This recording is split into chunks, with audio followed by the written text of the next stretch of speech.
On the first day I transmigrated to 1980, my wife threw herself off a cliff. The whole village watched the show, cracking melon seeds and saying she deserved to die. I tied a rope and lowered myself into the sinkhole to find her. She opened her eyes and saw it was me, and trembled with fear. I clearly smothered you to death with a pillow. My head buzzed. The original owner of this body hadn't died of illness. Someone had killed him. And the one who killed him now had both legs broken and was curled up in my arms. How could it be this poor? I looked at the earthen walls built of yellow mud and straw, and at the dark, uneven dirt floor, my heart growing bitter. I was clearly born in the 90s, so how did I end up transmigrating to 1980? Fang Zhenguo. Is Fang Zhenguo home? An urgent voice came from outside, with a heavy accent, but I could understand it. I carefully pulled open the door that was nearly falling apart and went out. Outside stood a sturdy young man wearing a white vest emblazoned with "in agriculture, learn from Desai," and green army trousers. Tiniu from my production team. He was panting heavily and couldn't speak for a long time. Tiniu, what happened to my wife? I asked awkwardly. Strictly speaking, I hadn't even met my wife Li Xiaomei yet. When I time traveled back today, she had already gone out to work. Apparently that Fang Zhenguo had some kind of ailment, just lay down at home and died, and then I took his place. Your wife jumped off a cliff. Li Tiniu finally blurted it out. Jumped off a cliff? Why? I was stunned. Probably because you beat her too badly. Not that I'm criticizing you, but you were lucky to have a wife at all, and you used to beat her every day. Now look, your wife's gone, isn't she? Li Tiniu's tone was harsh. I couldn't bother arguing. I had taken over her husband's body, and if his wife was gone too, that would be a grave sin. Take me there now. What were you doing before? Despite saying that, Li Tiniu turned and led me up the mountain. This new body of mine had terrible physical fitness. Crossing even a small hill left me panting and out of breath. Take a rest. Black Tiger Cliff has no way down anyway, and even if we go, there's nothing we can do. Seeing I couldn't go on, Li Tiniu stopped. Black Tiger Cliff? I searched my memories. It's called a cliff, but it's actually a sinkhole surrounded by mountains on all sides, with no way down at all. Sigh. If we hadn't grown up together, I'd really want to punch you. Having a wife and not living properly, just drinking cheap liquor every day. Li Tiniu looked like he was disappointed that I wouldn't amount to anything. I could only smile wryly. I had to take the blame. The original owner was a scumbag, lazy and good for nothing, and an alcoholic. Whenever the family had a little spare money or food, he'd take it to trade for wine. The few acres of mountain fields were entirely managed by his wife, Li Xiaomei, who worked from dawn to dusk. And when he got drunk, he'd beat his wife half to death. After more than a year of this, all the valuables were sold off, and they had to rely on neighbors for food. I've rested enough, let's go. I patted my trembling thighs and gritted my teeth to stand up. 20 minutes later, we arrived at Black Tiger Cliff. Several villagers had already gathered here, huddled together talking. Fang Zhenguo is here, Li Tiniu shouted. Everyone looked at me, but no one greeted me. I ignored them and leaned over to look down into the mountain stream. It was deep and dark. I couldn't see anything. Poor Xiaomei. Now even her body can't be found. Xiaomei had such a hard life, marrying a man like that. She's already gone, and only now he's panicking. Who is he putting on a show for? The villagers all started talking. I frowned, ignoring their chatter, and focused on calculating the possibility of going down to rescue her. Having just transmigrated here, I didn't feel much connection to this world. These people were basically NPCs in my eyes. Tiniu, do you have any rope? I suddenly asked after thinking for a while. There's a coil of rope, but it's only 50 meters long. It won't reach the bottom. Li Tiniu shook his head. 50 meters, that might be just enough. Tiniu, tie the rope around me. I'm going down to take a look. Are you crazy? This place isn't something a human can go down.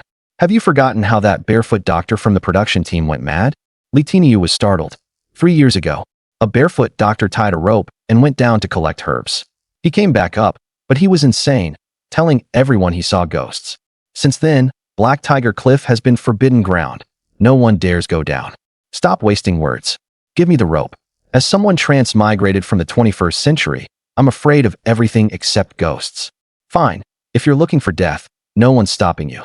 Li Tiniu, in a fit of pique, brought a rope, tied one end around the tree and the other under my armpits, and even tucked the machete into my belt. Under the villagers' complex gazes, I climbed down the steep, vegetation-covered slope. 5 meters, 10, 20, my figure gradually disappeared into the dark green jungle.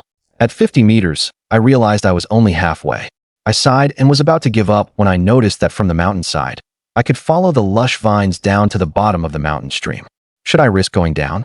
Li Xiaomei was only the original owner's wife, not mine. I'd already done everything I could. In the end, I sighed again. I couldn't transmigrate and immediately ruin someone's family. Screw it. At worst, I'd transmigrate again. Resolved, I untied the rope and grabbed the vines, and shouted up loudly. I found a way. Don't pull the rope. Then, gripping the dense vines, I carefully climbed down. Half an hour later, drenched in sweat, I suddenly stopped. In a natural hammock formed by vines leaning against a big tree, I saw a person lying motionless. Finally found. I hope she can still be saved. I took a deep breath and climbed over anxiously. My body was indeed weak. A distance of 20 or 30 meters. Took me over 10 minutes to stagger across.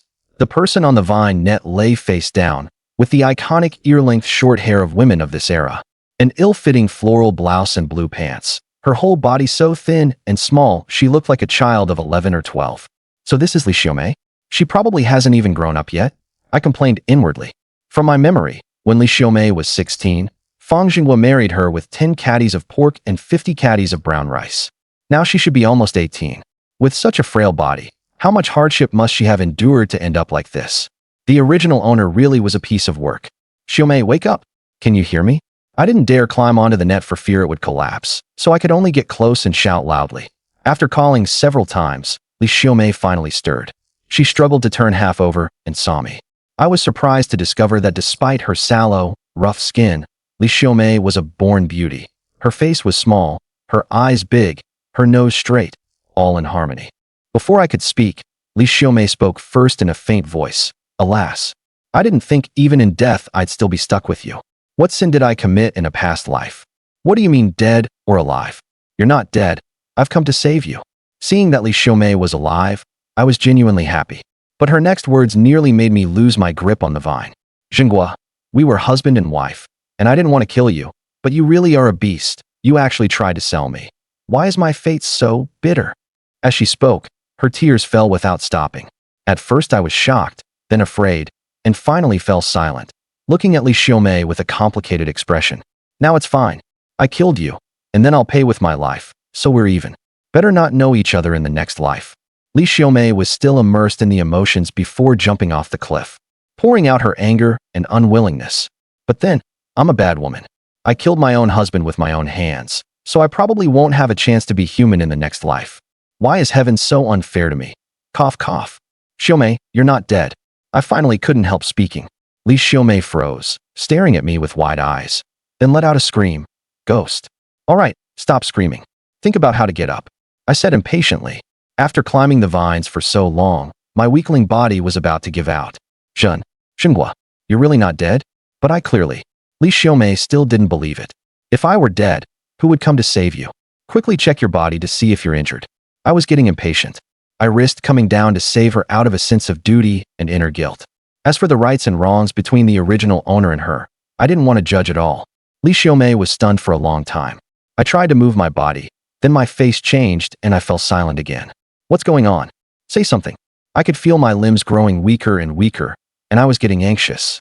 You go on. I don't want to go up anymore. Li Xiaomei said stiffly. Are you crazy? I was furious. At a time like this, she started being difficult. Zhenguo, it's me who's sorry. You go up, don't worry about me. Li Xiaomei's thin, small body slowly curled into a ball, her expression unnatural. My heart sank. With just that one movement, her forehead was covered in cold sweat. Li Xiaomei was injured. She didn't want to drag me down. My heart was filled with mixed emotions. Between the original owner and her, things had reached the point of life and death. Yet at the critical moment of life and death, she made a choice I couldn't understand. Perhaps when Li Xiaomei tried to kill Fang Zhenguo, she was just blinded by fear. Hurry up and go. Go up and say you didn't find me. No one will blame you. Li Xiaomei lowered her head, her voice growing quieter. Sigh. I let out a sigh and simply climbed into the vine netting. The net bag shook violently, but it didn't collapse. You? Li Xiaomei looked up, staring at me in shock. What you? We haven't settled the score for you trying to kill me. Don't think you can just die like that. I deliberately said it viciously. Zhenguo, I will. Li Xiaomei broke down crying. All right, let me see where you're hurt. I carefully moved to her side. My leg is broken. Li Xiaomei wept with tears streaming down her face, her small figure looking especially helpless. I reached out and gently felt her leg, my expression changing. It was broken, and a big swelling had already formed. Zhenguo, please don't leave me, okay? I'm so scared. Seeing my expression, Li Xiaomei grabbed the edge of my clothes, her voice trembling. The courage she had mustered earlier was now completely gone. Don't worry, I won't leave you. I frowned. In my previous life, I was just an ordinary city youth. My wilderness survival skills were basically zero, and now I really had no idea what to do. I looked up above. In my current state, there was no way I could climb out while carrying someone on my back. Looking down again, the ground was less than 30 meters away. Gritting my teeth, I figured I could hold out carrying her down. A dozen or so minutes later, I bound Li Xiaomei to my back with vines. Taking a deep breath, I swung out of the net and began climbing down the cliff vines. Li Xiaomei was very light, under 80 Gene, much lighter than expected. In less than half an hour, my feet touched the ground. A ghost! Li Xiaomei suddenly cried out. Startled, I turned to look. Not far away was a cave, and countless will-o'-the-wisps were dancing in the pitch-black entrance, giving off an eerie, ghostly air. It's nothing, just will-o'-the-wisps. I let out a sigh of relief. Finally, I understood how that barefoot doctor had been scared out of his wits. In this era, ghost fire had no scientific explanation. Will-o'-the-wisps? Li Xiaomei's face turned pale. Come on, you're not even afraid of death, so why be afraid of ghosts? I said, somewhat irritated, untying the vines and setting her on a large green rock. Zhenguo, are we never going to get back up? Li Xiaomei was especially fragile now, clutching my clothes and refusing to let go. How could that be? Let go first. I need to find some food and water to regain our strength. I said helplessly. Oh, okay. You must come back quickly. I'm a little scared. Li Xiaomei looked at the dark, damp surroundings, and not far away lay the skeleton of some unknown animal, her face full of fear. It's not big down here. I won't be long. I estimated that the bottom of this sinkhole is about the size of a football field. Walking it over won't take much time. Li Xiaomei reluctantly let go of my clothes. I gave her a strange look. Before, she'd wished the original owner would die. Why was she so dependent now? Without thinking much, I found a dead branch as thick as a wrist and started exploring the surroundings. The cave with will-o'-the-wisps. I didn't plan to enter for now. That many phosphorescent flames meant a lot of buried corpses. Who knew what I'd run into? After nearly an hour, I traversed most of the area with nothing to show for it. I didn't recognize any of the plants here, and the wild fruits I found. I had no idea if they were poisonous. Forget it. I'll take them back for Li Xiaomei to look at. Maybe she knows. I pulled a vine and casually wove a net bag, filled it with a few kinds of wild fruit, and returned to Li Xiaomei's side. Look, which of these fruits can we eat? Li Xiaomei happily took out some wild fruits. This one can't be eaten. It's poisonous, and I don't recognize this one either. These are rose hips. They're edible, but they won't fill you up. These are August melons, really tasty. And these are snakeberries. Seeing her sort the wild fruits with such familiarity, I felt a bit ashamed. After all, I was a modern young person with a higher education, and yet I was so ignorant. This is fleeceflower vine. Where did you find it? Li Xiaomei suddenly picked up the vine-woven bag, visibly surprised. What is fleeceflower vine? Can it be eaten? Fleeceflower vine is a medicinal herb. Its root is Hishou Wu. Go dig up the Hishou Wu. I heard someone at the commune is paying a high price for it. Li Xiaomei became excited. Hishou Wu? Are you sure? I know its reputation. Wild Hishou Wu seems to be worth a lot. My grandfather was an herb collector. I've seen it. If we can dig up one that's over 100 years old, we can build a new house. She was so excited her eyes shone. Is it really that valuable?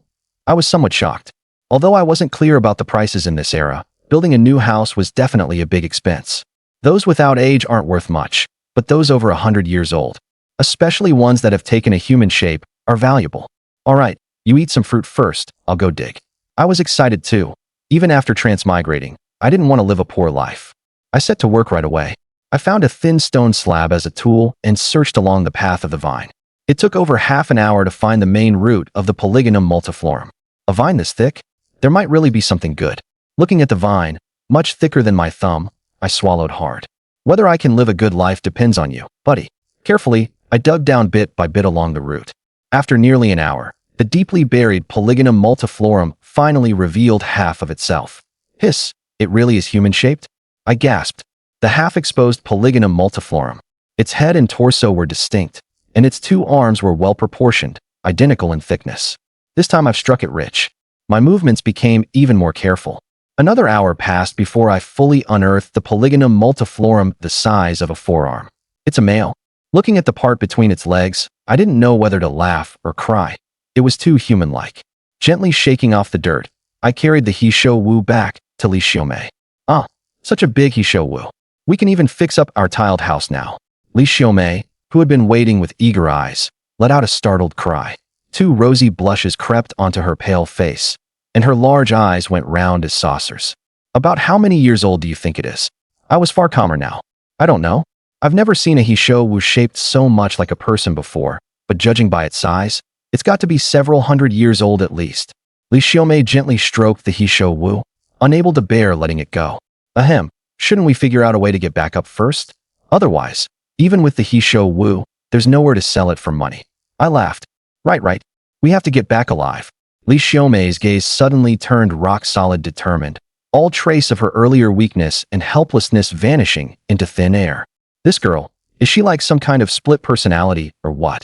I muttered to myself, then went to gather some wild fruit to fill our stomachs. Only after resting until our strength recovered did we decide to set out. Li Xiaomei was still firmly bound to my back with vines, clutching the He Shou Wu tightly in her arms, looking every bit the money grubber. I shook my head, took a deep breath, and grabbed the vines to climb up. It was fine at first, but after 30 meters, my weakling body couldn't take it anymore. Fortunately, along the way there were some small trees growing on the cliff face where I could rest and catch my breath, which finally allowed me to make it to where we'd left the rope. The rope? Where was the rope? It was gone. I stared at the empty cliff wall, my heart sinking heavily. My strength was completely spent. Forget climbing up with my bare hands. I couldn't even make it back down to the bottom of the sinkhole safely. Faced with such a desperate situation, I felt a sense of despair too. It was most likely some villager deliberately causing trouble. The original owner was a terrible person, always at odds with the villagers, and many of them wished he was dead. And then there was my uncle's family, who had long had their eyes on that few acres of land. If Li Xiaomei and I died down here, the family's fields and mountain forest would become theirs. What's wrong? Li Xiaomei looked up at me. I let out a long sigh. The rope is gone. Ah. Li Xiaomei panicked, desperation in her eyes. She knew exactly how tall this cliff was. Without the rope, there was no way up. It's all my fault. I've harmed you. Tears glistened in her eyes. Don't worry, we'll find a way up. I comforted her. This silly woman, now she's finally scared. Yet even in her panic, she kept a tight hold on the Polygonum multiflorum in her arms. I looked up. Most of the surrounding cliff walls were smooth, with no footholds. This body, wasted from years of heavy drinking, was nearly spent. Climbing up with bare hands was impossible. Wait. I looked to the left, 7 or 8 meters away. There was a crooked pine tree. Do you have a way? Li Xiaomei wiped the tears from her face. Your man is pretty capable. I'll get you up safely, no doubt. I set her down and dug some stones out of a crack in the rock. I knocked down vines from the cliff face, breaking off several, and tied their ends together. 10 minutes later, I had a vine rope about a meter long, with the stone firmly tied to one end. With a whoosh, I threw the stone. It traced an arc and smacked against the pine trunk, securing that end. I gave it a tug with my hand. It was solid. In a moment, you must hold on to me tightly. I used vines to make another simple safety rope. Li Xiaomei nodded obediently. Everything was ready. I took a deep breath, grabbed the vine, and climbed toward the pine tree. My hands bore the weight of 2 people, the vines cutting painfully into them. Every step was taken with extreme care. After several minutes, I finally climbed onto the pine tree. I turned my head to look. The slope on that side was a bit gentler. If I climbed around from the side, I could reach the woods over there. By the time I made it there, I was so exhausted I collapsed on the spot. My whole body was soaked with sweat, sticking to my skin. When the mountain wind blew, it felt icy cold. Thank goodness, we finally survived. Li Xiaomei let out a long sigh of relief. Once I caught my breath, I surveyed the forest before me and couldn't help frowning. This forest was vast and rarely visited by people, easy to get lost in. Even the old hunters in the village didn't dare set foot in it casually. In the past, people who came in to hunt never made it back. The sun was setting in the west. If night fell, it would be even more dangerous. A wolf's howl echoed through the forest. My heart tightened instantly. This was a place where wolves and other fierce large animals often roamed. Without a moment to think, I began making a self-defense weapon. I snapped off a straight green oak branch, smashed a piece of volcanic rock, picked out a very sharp shard, and bound it to the front of the branch, crafting the most primitive spear. Let's move fast. I walked toward the depths of the forest. I am scared. Li Xiaomei's face was pale with terror from the wolf howls, one hand gripping my arm tightly, while her other hand clutched the heshu firmly against her chest, following obediently behind. Don't worry. I'll protect you. Hearing my words, Li Xiaomei's body shuddered violently. She felt that I had changed. In the past, I would never have been so considerate, let alone said I'd protect her. If I didn't raise a hand to beat her on a normal day, that was already burning incense to the gods, a blessing. The original owner of this body had a violent temper. Every time he got drunk, as long as he was in a bad mood, he'd beat her half to death. After walking several hundred meters ahead, the trees grew even denser. The towering trees, dozens of meters high, blocked out the sky.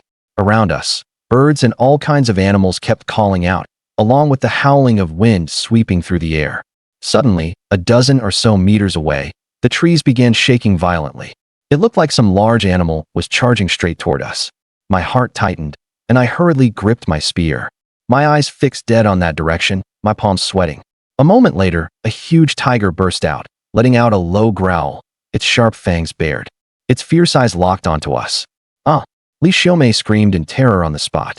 I was stunned with fear too. We're totally screwed. How could we be this unlucky? We'd barely managed to climb up from the cliff, and the moment we entered the woods, we ran into this starving tiger. The weapon in my hand was useless against a beast like this. I was just resigning myself to death when I suddenly noticed a lot of bloodstains on the leaves by the tiger's feet. I quickly looked at the area near its hind legs. There were many wounds there, deep ones, with blood dripping continuously. This big tiger was badly wounded. Perhaps he might still have a chance to survive. Tigers, being large felines, have a strong sense of territory and will inevitably get injured fighting their own kind over territory and mates. Roar. The big tiger let out a furious roar and pounced straight at me. My heart leaped into my throat. With my eyes shut, I grabbed the spear and swung it wildly. Suddenly, I felt it strike something. When I opened my eyes, the big tiger had fallen right in front of me. Its body twitched a couple of times, then went still. It died just like that? I was dumbfounded, unable to believe my eyes. Once I came to my senses and confirmed the tiger was dead, I walked closer to take a look and found a huge hole in its throat. Clearly, that gaping hole had been pierced by the spear. You killed it. Li Xiaomei was so shocked she couldn't snap out of it for a long moment, her mouth hanging wide open and her eyes filled with disbelief. Fang Zhenguo nodded and wiped the sweat from his forehead. This time, we truly got lucky. The big tiger had been injured and moved sluggishly. When it lunged, its throat collided with the spear. At last, we can fill our stomachs. And this tiger skin can fetch a lot of money. Li Xiaomei was overjoyed, blinking as she looked at the big tiger before her. The tiger's meat alone weighed 500 to 600 pounds, enough to last them a long time. You rest for a while, I'll handle it. Fang Zhenguo picked up another piece of volcanic rock, held it in his hands, and smashed it against another stone, which immediately broke into more than a dozen pieces. He picked out a few sharper pieces, then walked over to the big tiger, shifted its body, and began skinning it. Li Xiaomei, standing nearby, watched his back, and thought of his concern for her along the way, and was briefly stunned. He really seemed changed. In the past, he wouldn't have been so gentle with her, nor so attentive. Fang Zhenguo didn't notice Li Xiaomei. He was struggling to skin the tiger. The tools were too crude, making it very laborious. Now, he had to quickly remove the hide and properly deal with the meat. There were many large birds of prey in these woods, and it wouldn't take long for the smell of blood to attract them. When that happened, it would be dangerous. Fang Zhenguo didn't dare delay. It took him over 20 minutes just to skin the entire tiger. He then cut open the big tiger's belly, took out all the internal organs, walked over to a nearby deep gully, and tossed them in. Next came dealing with the meat. He cut it into pieces, each weighing 20 or 30 pounds, a size just right. After 2 or 3 hours of hard work, he was sweating profusely, and finally stripped all the meat from the bones. We can't carry all this meat back. Li Xiaomei came over to help, her heart already brimming with joy. In these times, everyone lived a very hard life with no source of income. They could only live off the mountains and the land. If they wanted meat, they had to go hunting in the mountains. But not every hunt brought game home. Most of the time, they returned empty-handed. Now Fang Zhenguo and Li Xiaomei had so much meat that they could finally live a little better for a while. It's fine. We'll take some back today and leave the rest here to pick up later. As he spoke, Fang Zhenguo selected the best pieces of meat, wrapped the meat in the tiger skin, then found some vines to tie it tightly. For the rest, they dug a pit, lined it with dried leaves, placed the meat inside, and covered it with soil. It was winter, the temperature low, and the forest was like a natural freezer. The meat stored here could last at least half a month. Let's go home. Fang Zhenguo dragged the tiger's skin, walking in front. Li Xiaomei hugged the fleeceflower root in her arms, following behind, her face full of a happy smile. We can't finish all this meat at once. We'll salt it and keep it in the house. Later we can eat it as cured meat. Li Xiaomei kept chattering. Sure, whatever you say. Fang Zhenguo smiled faintly. Li Xiaomei was rather pitiful. She had been beaten and scolded by the original owner of this body, bullied into jumping off a cliff to end her life. Fang Zhenguo planned to treat her well from now on, as atonement for his predecessor. Otherwise, he would feel deeply guilt-ridden. It was only after dark that they returned to the village. The village was called Liujia Village, nestled against the greater Xing'an Mountains, with 30 or 40 households. Nearly 90% of the households in the village were surnamed Liu. When they reached the front door, Fang Zhenguo pushed it open and walked in. It was a 4-room adobe house with tiled roof, extremely crude. The central room was the main hall, with rooms on both the left and right. In the yard, there was also an animal pen used for raising poultry, which housed 3 big white geese. In addition, there was a thatched hut in the yard, specially used for storing odds and ends. The usual farm tools, such as hoes, sickles, wicker baskets, and so on, were all piled up inside. Although the house was old and crude, it had been cleaned spotless by Li Xiaomei. As for the predecessor, he was gluttonous and lazy, and basically did no housework at all. Every day after finishing work at the production team, he would come back and either drink or sleep. Li Xiaomei, by contrast, was very hardworking, toiling from dawn to dusk, bustling about both inside and outside the house. When she had first married into the family, she was still fresh and lively, but now, after daily arduous work, her hands had grown calluses, and some places had chapped. Just as they stepped into the house, a middle-aged woman in a blue cotton dress came out of the room. "Zhenguo, your mother was worried to death." The woman looked sickly, with a sallow face and a body that was nothing but skin and bones. She was Fang Zhenguo's mother, Yang Chunlan.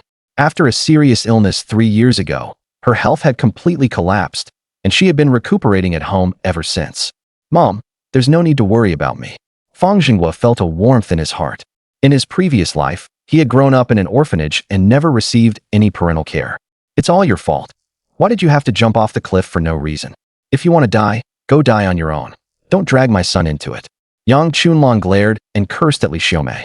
"I'm sorry. It's all my fault." Li Xiaomei lowered her head. Yang Chunlan had never gotten along with Li Xiaomei and would always scold her a couple of times. "Mom, don't always scold her in the future." Fang Zhenguo was afraid Yang Chunlan would keep at it endlessly. He turned and dragged the tiger's skin from outside into the room. When Yang Chunlan saw the tiger's skin, she was startled and took a long time to recover before moving a little closer. Plucking up his courage, he touched it with his hand. This really was tiger skin, and not just skin, there was plenty of meat too. Fang Zhenguo smiled, found a sickle, and cut the rope tied around it. "Wow, there's so much meat." Yang Chunlan was thrilled to see such a large amount. "I'll stew this meat for you, so you can have a good nourishing meal." Fang Zhenguo picked up a piece of meat and headed into the kitchen. Yang Chunlan and Li Xiaomei were malnourished and in poor health, so they needed proper nourishment. When they reached the kitchen, Fang Zhenguo was about to scrub the pot and light the fire when Li Xiaomei walked in from outside. "This isn't a job for you. Let me do it." Li Xiaomei took down the bamboo brush, ladled a scoop of water into the pot, and began washing the big iron pot. "Rest today. Listen to me." Fang Zhenguo's tone was gentle as he took the bamboo brush from her hand, his movements practiced. This left Li Xiaomei stunned in place. In the past, if she was even a little slow in cooking, Fang Zhenguo would shout and curse at her. He had never once cooked a meal. Now he was actually cooking on his own initiative and letting her rest. After scrubbing the pot, Fang Zhenguo got the fire going, cut the meat into chunks, placed them in the pot, and added some scallions, ginger, and garlic. He began stewing it over high heat. After 10+ minutes, the aroma of meat wafted out of the pot. So fragrant. Fang Zhenguo breathed in deeply through his nose. In his entire life, he'd never eaten tiger meat. This was the first time. It smelled this good, so it had to taste great. In this era, there were no explicit national regulations prohibiting tiger hunting, and tiger meat was perfectly edible. Once the meat was stewed, Fang Zhenguo scooped a large plateful with a ladle, carried it to the adjoining main hall, and set it on the table. Then he hurried back to the kitchen to fetch bowls and chopsticks.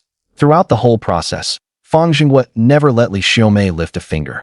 A former lazybones, he was now more industrious than ever. Time to dig in. Fang Zhenguo took a seat on a stool. Have some more.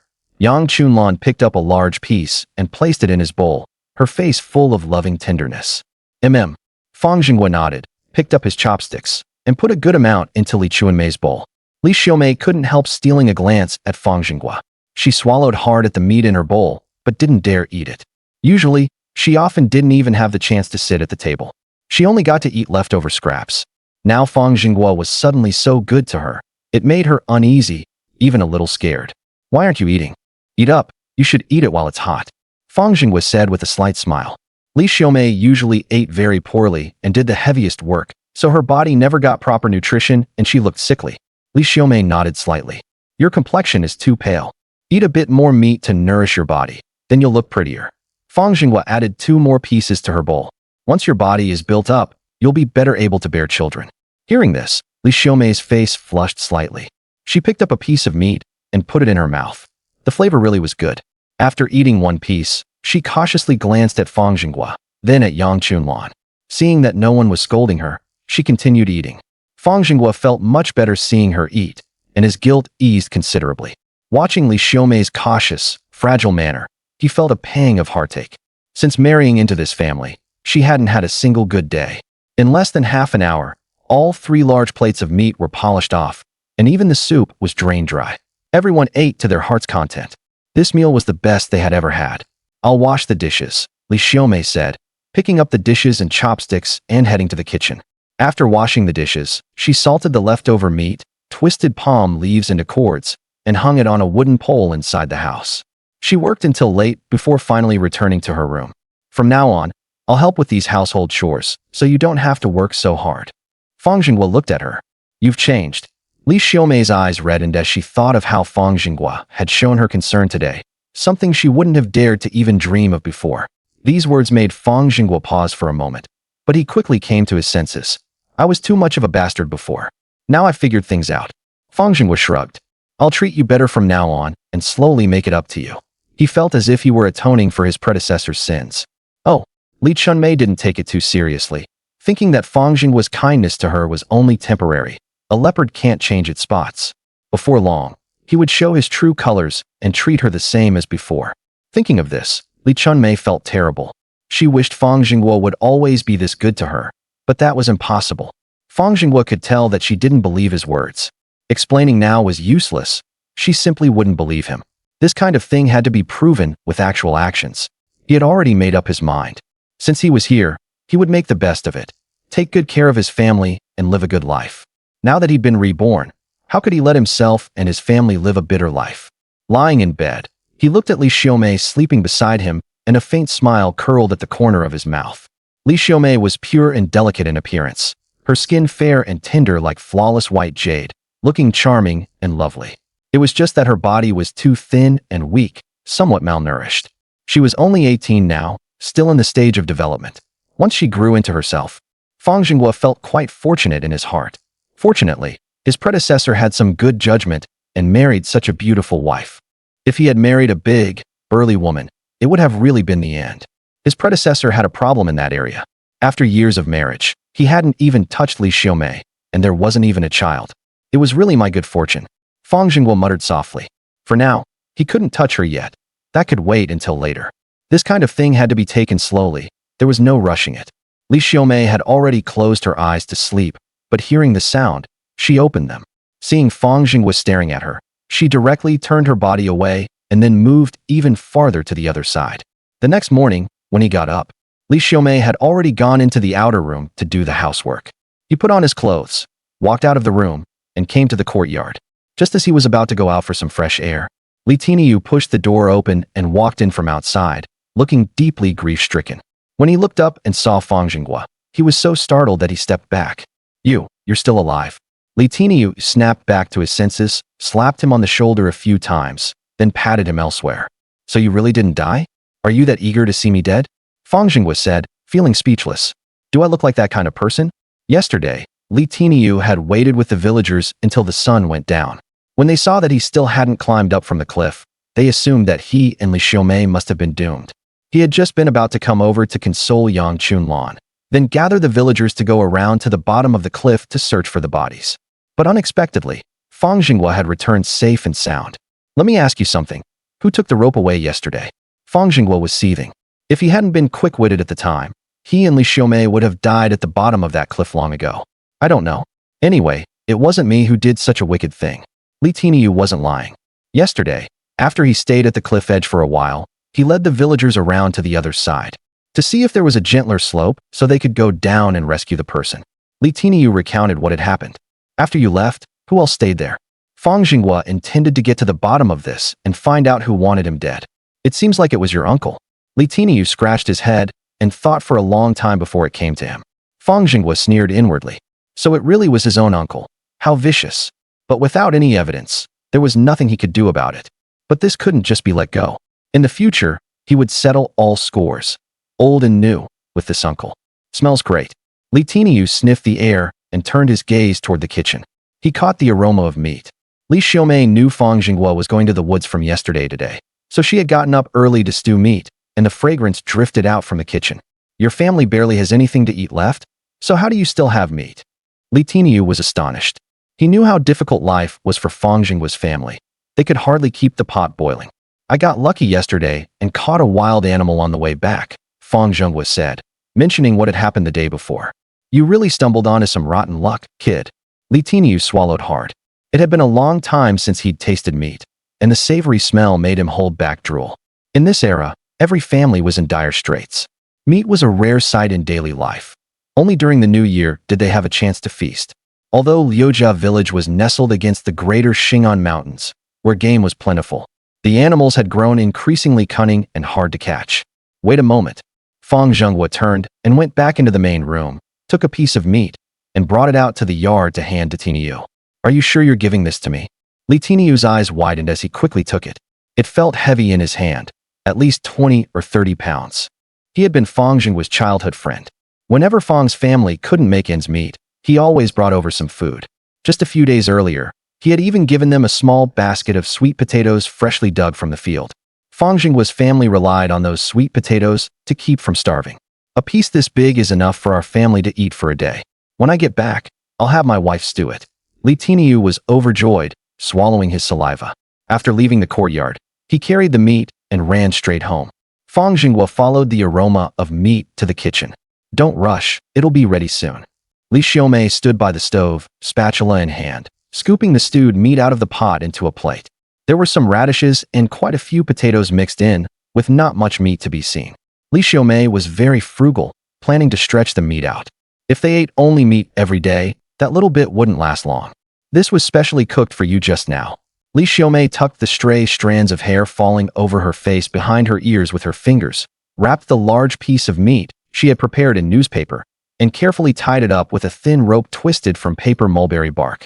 Fang Zhenguo watched her gentle, virtuous manner, then went over to help carry the plate of radish stewed meat to the main hall. Everyone picked up their chopsticks and began to eat the fragrant meat.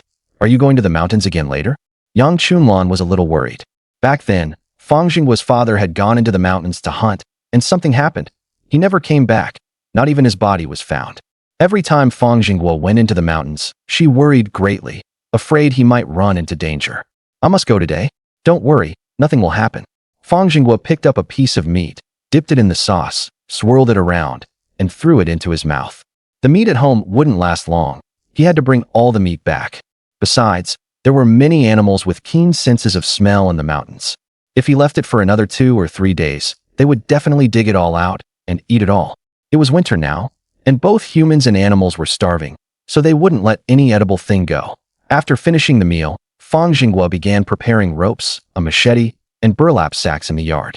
These burlap sacks were woven from processed hemp bark. They looked crude and rough, but they were very durable. In the countryside, people basically used this kind of sack to hold all sorts of things. Be careful. Li Xiaomei carried the wrapped meat into the courtyard and stuffed it into the canvas bag tied to him. Don't worry, wife. Fang Zhenguo smiled slightly. Noticing that she had gotten some soot from the cooking fire on her face, he reached out to wipe it clean for her. Startled, Li Xiaomei hastily stepped back a pace. Her eyes filled with fear, thinking Fang Zhenguo was about to lay his hands on her again. This left Fang Zhenguo feeling somewhat helpless. I'm going to the fields to cut grass. Come back early. Li Xiaomei picked up the sickle from the corner of the wall and hurriedly ran out of the courtyard. Watching her retreating figure, Fang Zhenguo let out a sigh.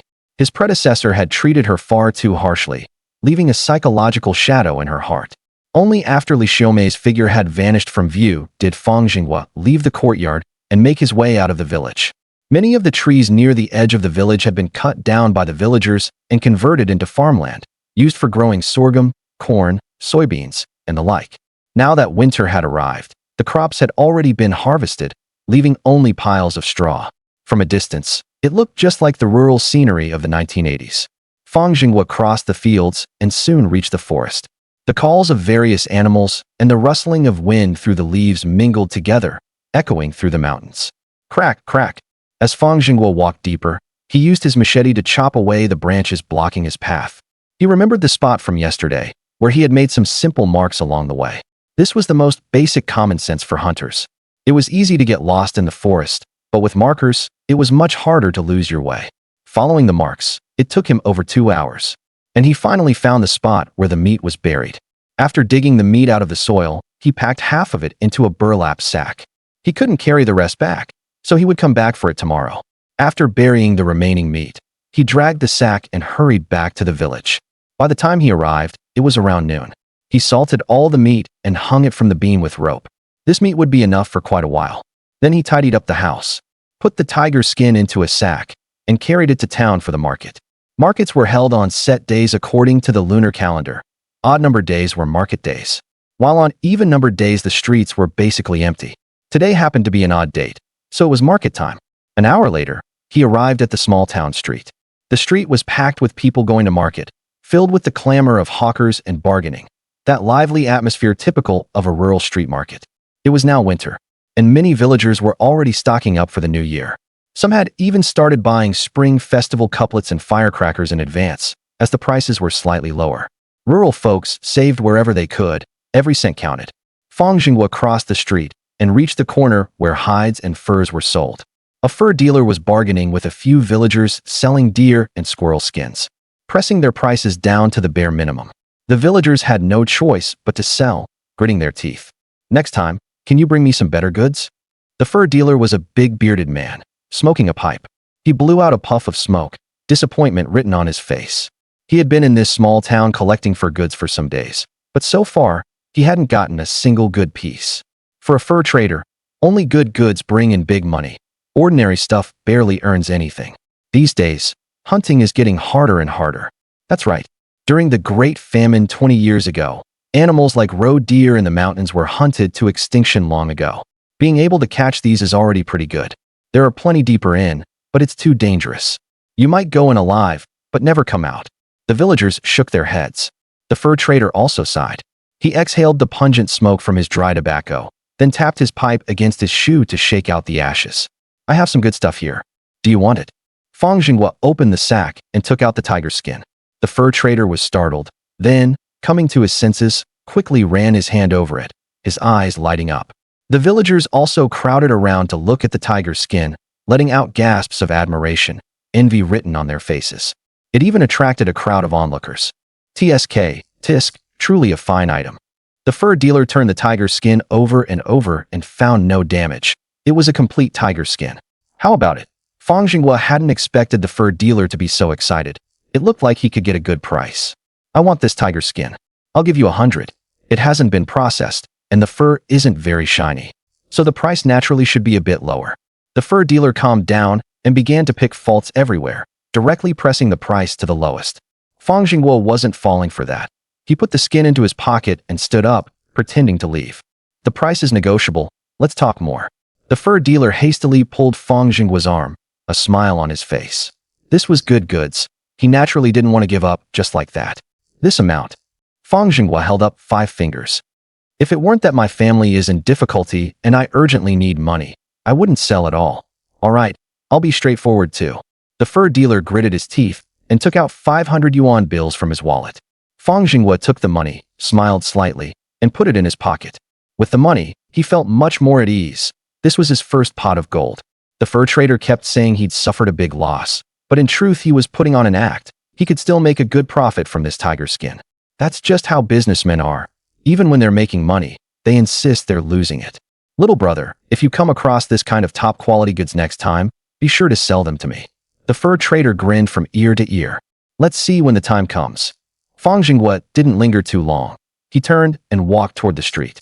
Now that he'd made some money, he needed to buy something for his mother, Yang Chunlan, and his wife, Li Xiaomei. He walked along the street, checking out the small stalls lining the sides, strolling from one end of the street to the other. He bought each of them a piece or two of clothing, and also a dose of medicine for Yang Xiaolan, as well as daily necessities such as salt and the like. In addition, he bought a beautiful bracelet for Yang Xiaolan, along with some other things. This shopping trip cost him nearly 200 yuan. In that era, prices were generally quite low. Fang Zhenguo stuffed everything into the sack at once, then hoisted it onto his shoulder and hurried home. Just as he reached the yard gate, he heard a commotion coming from inside. Fang Zhenguo pushed the door open and strode in. There he saw his mother confronting Li Xiaomei's family. The one leading them was Li Yukai, Li Xiaomei's eldest brother, while the rest were Li Xiaomei's uncles and aunts. I must take Xiaomei home today. I found a good match for her, the butcher Zhang from the neighboring village. He's 1,000 yuan household in the village, 100 times better than you. Only if my sister goes with him will she have a decent life. Look at how poor your family is. I can't watch my own sister suffer with you. Li Yukai snorted, glaring at Fang Zhenguo, his tone dripping with contempt. Li Yukai had always doted on his sister. When he heard that Li Xiaomei had been beaten by Fang Zhenguo and driven to jump off a cliff in despair, he was so furious that he brought his people over early in the morning. This time, no matter what, he was determined to take Li Xiaomei away. It was my fault before. I'll treat Xiaomei well from now on, Fang Zhenguo declared on the spot. Who believes your lies? Li Yukai simply did not believe that Fang Zhenguo could mend his ways, and he had already made up his mind that he could not let his sister continue being bullied in the Fang family. None of those uncles and aunts believed Fang Zhenguo's words either, thinking that a dog would never stop eating shit. He might be promising nicely now, but who knew if he would bully Li Xiaomei again a little while later. Xiaomei, whether you go or stay, you decide. Fang Zhenguo gave the choice to Li Xiaomei. If she truly wanted to leave, he wouldn't force her to stay. After all, his predecessor had wronged her too much. If she was willing to stay, he would treat her well from now on. His words stunned everyone. Yang Chunlan grew anxious on the spot. Zhenguo, are you crazy? Mom, don't get involved in this. Fang Zhenguo decided to respect Li Xiaomei's choice, which left Yang Chunlan helpless. Xiaomei, come home with your brother. Li Yukai looked at Lu Xiaomei, knowing that his sister had long been unable to endure Fang Zhenguo. Otherwise, she wouldn't have tried to take her own life. Naturally, she would follow him home and not continue suffering in the Fang family. The uncles and aunts also chimed in, urging Li Xiaomei. Li Xiaomei remained silent, biting her lip tightly. She knew that if she left today, she could escape this sea of misery. If you stay with Fang Zhenguo, you won't have a good life. Listen to your brother. Li Yukai thought of all the suffering Li Xiaomei had endured over the years, and his heart ached beyond words. Brother, you all go back. Li Xiaomei's lips moved slightly. Her voice was very soft, but Li Yukai and the others all heard it, and couldn't help but freeze. How can you be so confused? The life you've lived these years, don't you know it yourself? Do you really want to go back to that kind of bitter life? Li Yukai stamped his foot in anger, utterly helpless with Li Xiaomei. Fang Zhenguo was actually a bit surprised too. He'd thought Li Xiaomei would choose to leave, but she'd made an unexpected choice. Why exactly? Is Fang Zhenguo threatening you? Li Yukai wanted to understand what was really going on in Li Xiaomei's mind. She knew this was a pit of fire, yet she still refused to leave. Li Xiaomei didn't say anything. She took the grass she had just cut from the field out of the basket and threw it into the pig pen. She wasn't very strong, so carrying the pigweed was a bit strenuous. Let me do it. Fang Zhenguo walked over, gathered all the pigweed, and threw it into the pig pen. There were no pigs in the pen, just a few geese. Just putting on an act. Li Yukai snorted, feeling that Fang Zhenguo was just making a show for everyone. How could someone who was usually so lazy and gluttonous suddenly become so hardworking? Fang Zhenguo didn't explain. He placed the basket near the corner of the wall. Fang Zhenguo, you listen to me carefully. Since Xiaomei doesn't want to leave, I'll give you one more chance. If you dare treat my sister badly again, I'll definitely take her away. Li Yukai had no other choice but to warn Fang Zhenguo. Then, Li Yukai left a few more harsh words. Only then did he leave the yard angrily with those uncles and aunts. Fang Zhenguo let out a long sigh. All the foolish things his former self had done, he now had to bear them all himself. Mom, wife, I just went to the market and sold that tiger skin. I bought you some things. Fang Zhenguo opened the sack and took out the contents. These are the medicine I bought for you, along with some clothes. The weather is getting colder, and these clothes will keep you warm. Fang Zhenguo handed the medicine and clothes to Yang Chunlan. Why are you spending so lavishly? My clothes are still wearable. Yang Chunlan's tone carried reproach, but in her heart, she felt comforted. A filial son was better than anything. In the past, whenever Fang Zhenguo had money, he would directly go buy wine to drink, never buying anything for his family. Even Yang Chunlan could feel that he had changed a lot and become more diligent. Wife, come to the room with me. Fang Zhenguo walked toward the room. Xiaomei was a bit afraid, thinking about how her eldest brother had just brought uncles and aunts to the house to make a scene. He must be very angry. He wouldn't hit me, would he? Come on. Fang Zhenguo saw she hadn't followed and turned back to call out. Oh, Xiaomei finally followed him in. Back in the room, she cautiously approached Fang Zhenguo. Li Xiaomei was still terrified inside. The beating Fang Zhenguo had given her last time still made her body ache, and her arm was still bruised. Seeing her still so frightened, Fang Zhenguo was both amused and helpless. He took out the floral blouse he had just bought and handed it over. A dress this beautiful for Li Xiaomei. A moment ago she had been all fear, but now she directly took it, holding it in her hands and examining it with delight, overjoyed. This blouse had been specially picked out for her by Fang Zhenguo. She usually wore clothes made of coarse cloth. This blouse would surely look wonderful on her. I don't want it. Li Xiaomei tossed the blouse back to Fang Zhenguo and pouted. Why not? Fang Zhenguo could see clearly that she obviously liked it. However, he quickly figured it out. The blouse was pretty, but it was too thin to keep warm. It was meant for summer. He wanted to slap himself for being so stupid. It's all right, keep it for now. I'll buy you a new one. Fang Zhenguo put the blouse into her hand. Give me your other hand. He was preparing to give Li Xiaomei a surprise. Oh, Li Xiaomei stretched out her hand. When Fang Zhenguo took her hand, her calluses pricked him, and he couldn't help feeling a pang of heartache. This was bought especially for you. Fang Zhenguo took the bracelet from his pants pocket and slipped it onto her wrist. The bracelet was crystal clear and extremely beautiful. Li Xiaomei's face beamed with joy, and she couldn't help stroking it with her other hand, the touch smooth and fine. She secretly stole a glance at Fang Zhenguo before her heart a little flustered. Since marrying him, she had never bought herself anything. This time, he had not only bought her beautiful clothes, but also such a lovely bracelet. Don't buy any more in the future. Our family is already struggling. Money should be spent where it's needed. Li Xiaomei knew the bracelet and clothes were expensive and felt a little distressed. Don't worry. Our family will get better from now on. You're my wife, so I have to treat you well. Fang Zhenguo knew she was very frugal and wouldn't buy these things even if she had money. His words touched Li Xiaomei's heart. Recovering herself, she carefully put the clothes into the wardrobe. Not willing to wear the bracelet, she wrapped it carefully in paper and placed it at the bottom of the trunk. Keep this money for me. Fang Zhenguo took out the money from his trouser pocket and put it into Li Xiaomei's hands.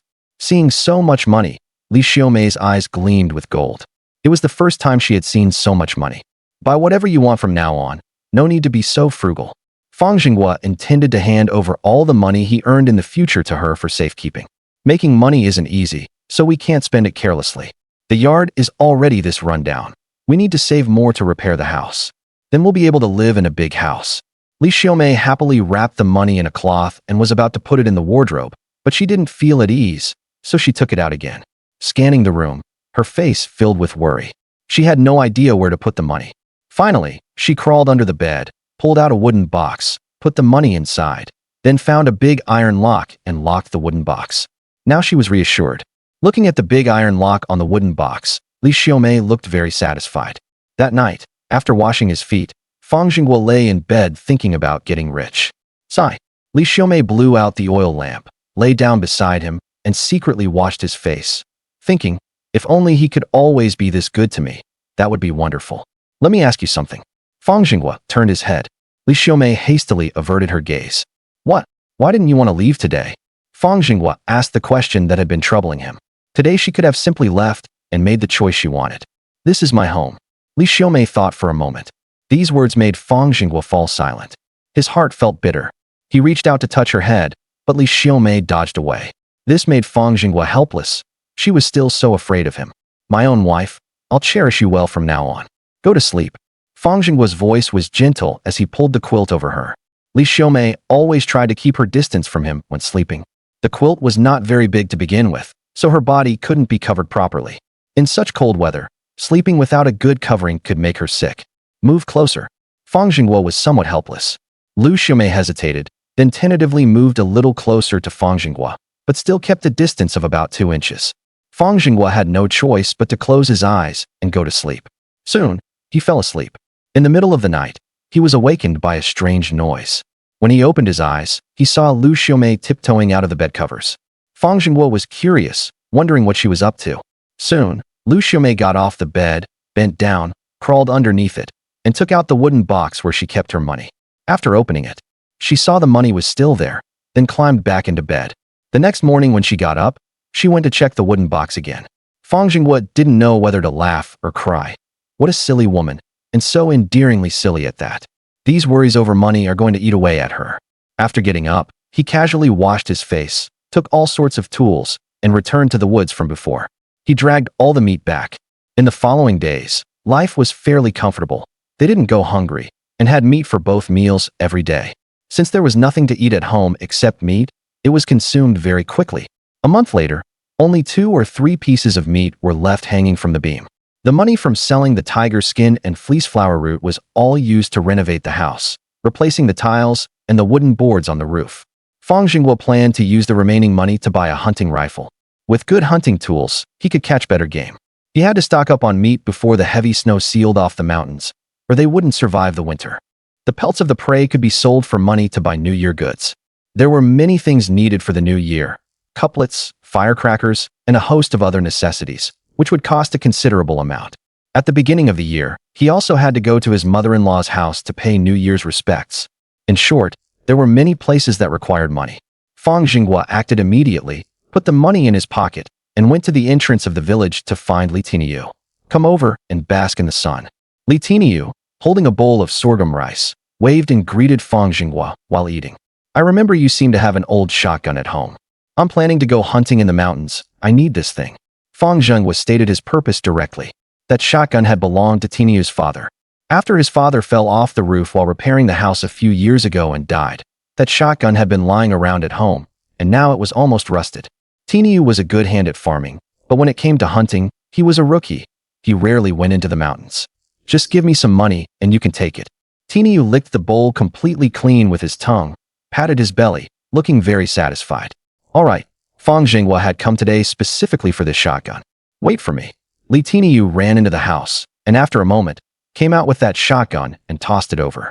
This thing is pretty good. Fang Zhenguo took it in his hand and examined it. It was still usable. This kind of shotgun was considered the best among hunting guns. Although it had been stored for years, its power had not diminished, and its accuracy was very reliable. How is it? Li Tiniu tossed the bullets over as well. I'll take it. Fang Zhenguo pulled out the money from his pocket and handed it to Li Tiniu. Li Tiniu felt he had made a good deal. Holding the money in one hand, he licked his thumb with his tongue and began counting the bills one by one.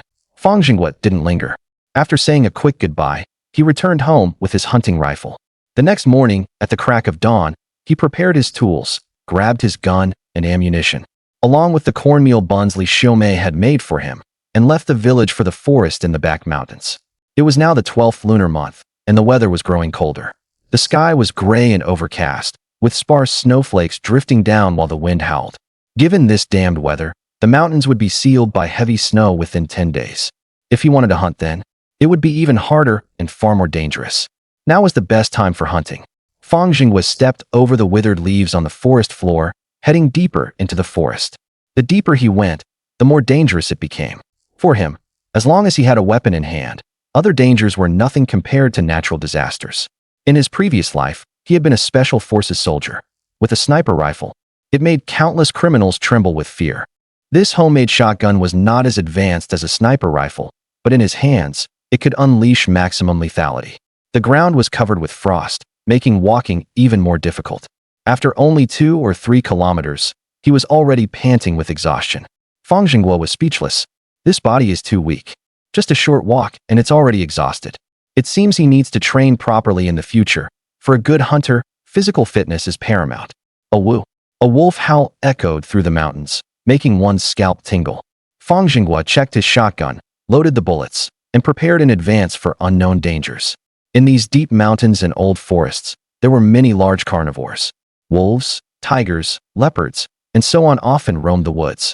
Many hunters feared encountering these ferocious beasts the most. Wolves were the most dangerous, not only being extremely cunning, but also usually appearing in packs. Once targeted by them, there was a 9 in 10 chance of death. Most hunters rarely go deep into the forest, and even when they do, they go in groups. More often than not, hunters become the prey of these large beasts instead.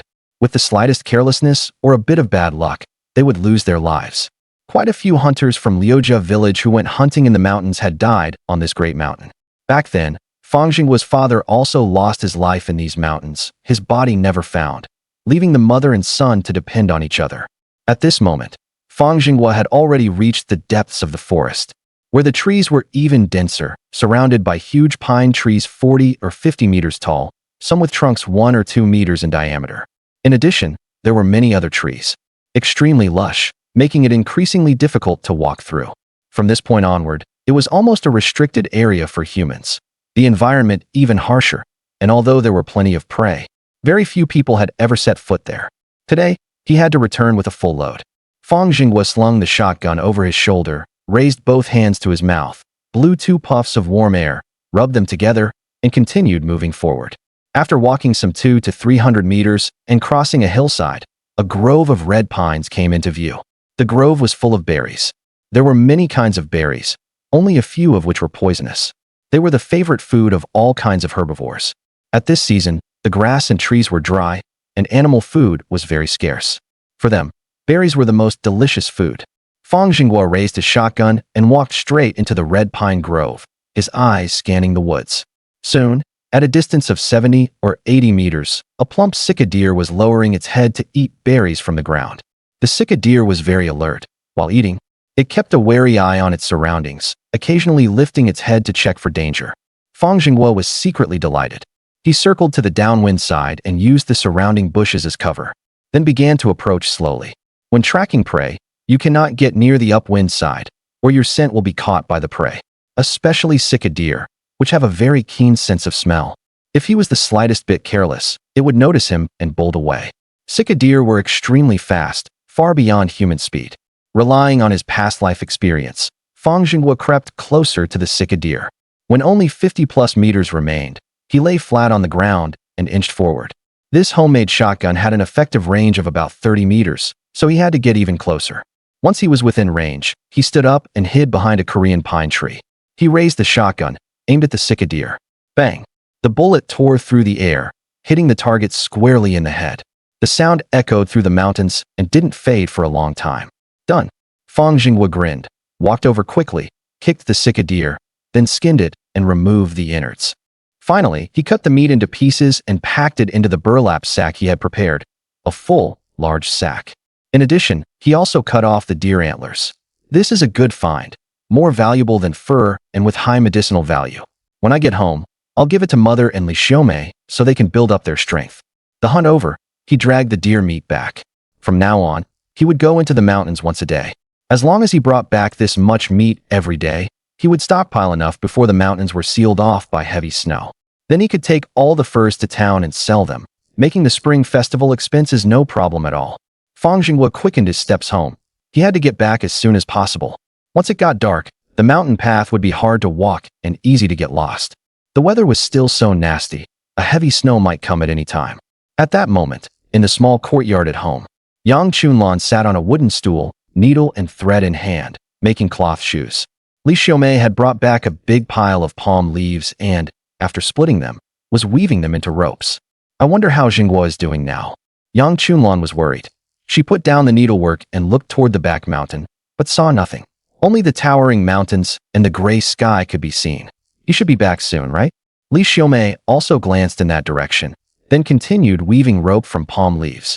These ropes were used for hanging meat. They were waiting for Fang Zhenguo to return from the mountains with a large load of meat. Bang! The courtyard door was suddenly pushed open. A thin, wrinkled middle-aged man walked in from outside.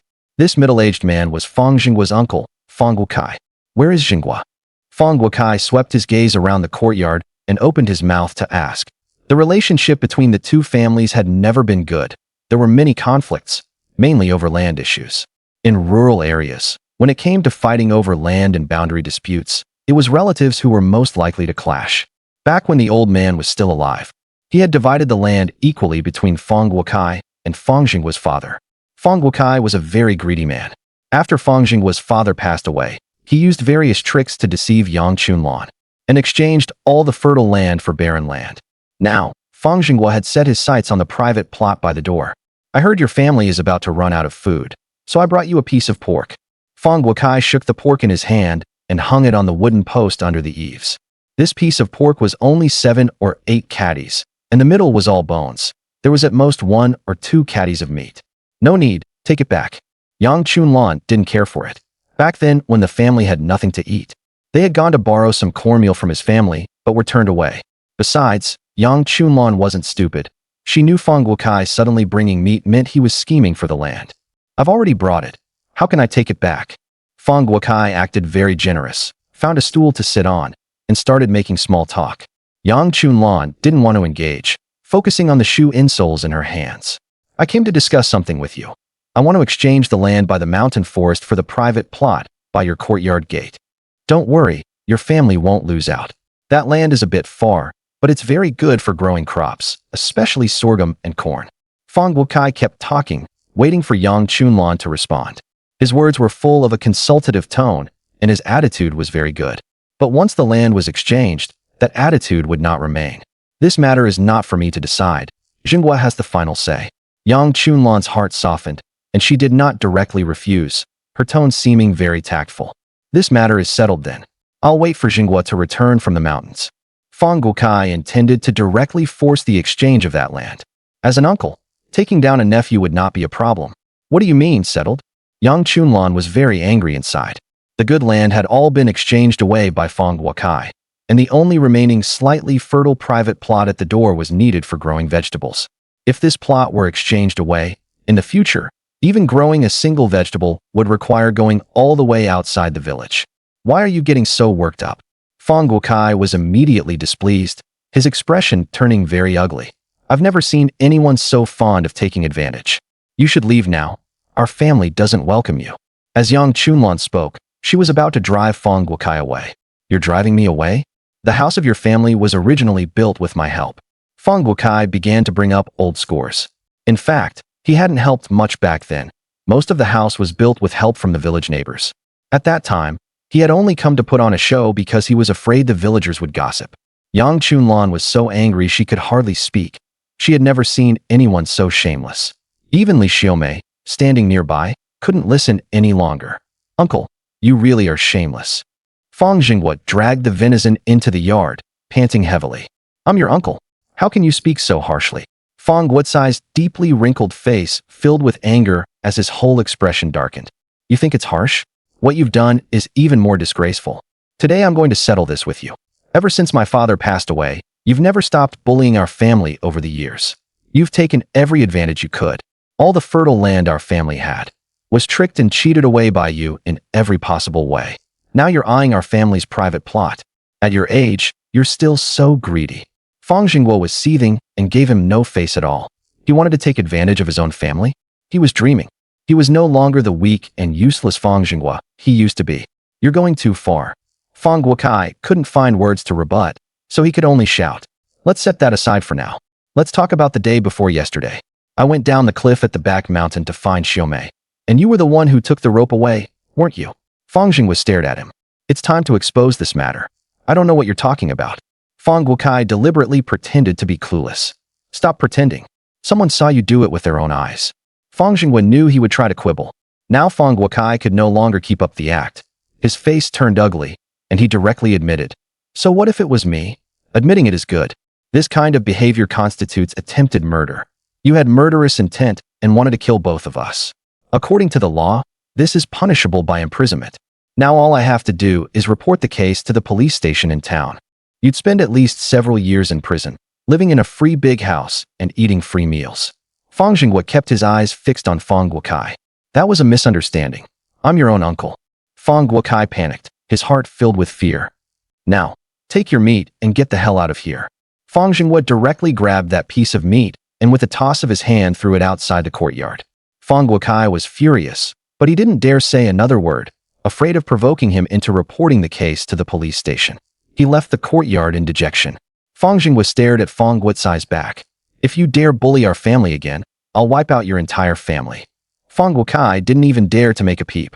Li Xiaomei and her mother Yang Chunlan couldn't help but look at Fang Zhenguo, full of surprise. In the past, he had always been subservient in front of his uncle Fang Guokai. Now I'm going to the police station to report him. Yang Chunlan was furious. Fang Guokai was trying to kill her only son. He was simply too vicious. Forget it. Without evidence, reporting him won't do any good. Fang Zhenguo frowned. There would be plenty of opportunities to deal with their family later. Without evidence for this matter, even if they went to the police station, it would end up being dropped. We don't need to rush to deal with their family. The old scores will be settled with them sooner or later. So much meat. Li Xiaomei opened the burlap sack and saw so much meat inside. Her pretty face full of joy.